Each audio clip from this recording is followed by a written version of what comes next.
কবিতা মই লিখি লিখি এদিন ডাঙৰ কবি হম যদি নহওক কেনেবাকৈ চুলাই বেপাৰী হম চুলাই বিকি পইচা ঘটি বিয়া পাতি লম তাৰ পাছতো বেপাৰখন মই সদায় জিলিকাই থম জনা মূৰ্খ তই সেইটো কবিতা কোনখন কিতাপত পালি এই কিতাপত থকা নহয় দেউতা এইটো মই নিজে লিখা মানে মই এদিন একদম খাতৰা কবি হম বুলি ভাবিছো ক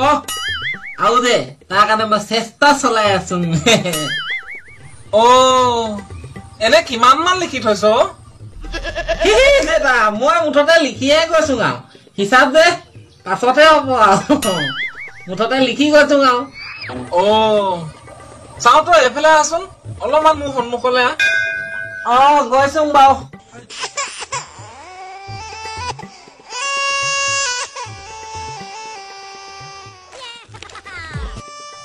দেউতা কওক বাৰু তই হেৰি কৰচোন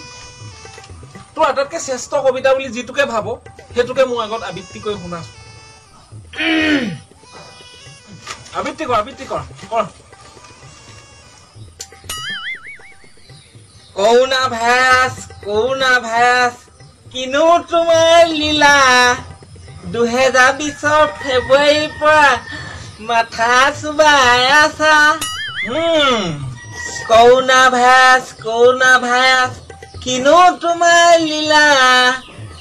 পুলিচৰ পৰা জনসাধাৰণক টিকাকৰণ দিলা মজা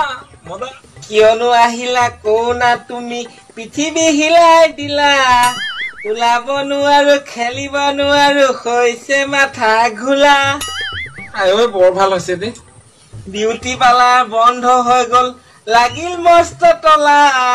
আমাৰ বায়ে মেকআপ নকৰি হৈছে কোলা মোলা নকবি কৈছো বৰ ভাল হৈছে মোৰ চুলিখিনি কাটিব পৰা নাই চেলুন যে নাই খোলা আৰু দুদিন পিছত বেনি গাঁঠি লম সেইটো খাটাং কথা তুলনি বিয়া বৰ বিয়া খাই নোপোৱা হলো তাৰে চিন্তাতে 3 কেজি মান শুকাই খিনাই গলো আৰু যে মোৰ কবিতা ইমানতে সামৰণি দিলো ভাল গোবৰ এখিনি মাথাত সোমাই ললি ভগৱানৰ আশীৰ্বাদ এটা দেউতা তোৰ যে উজ্জ্বল ভৱিষ্যত কামনা কৰিছে ন দেউতা চুপ নাই কৰা জধা মূৰ্খ ভিতৰলৈ যাই দিয়া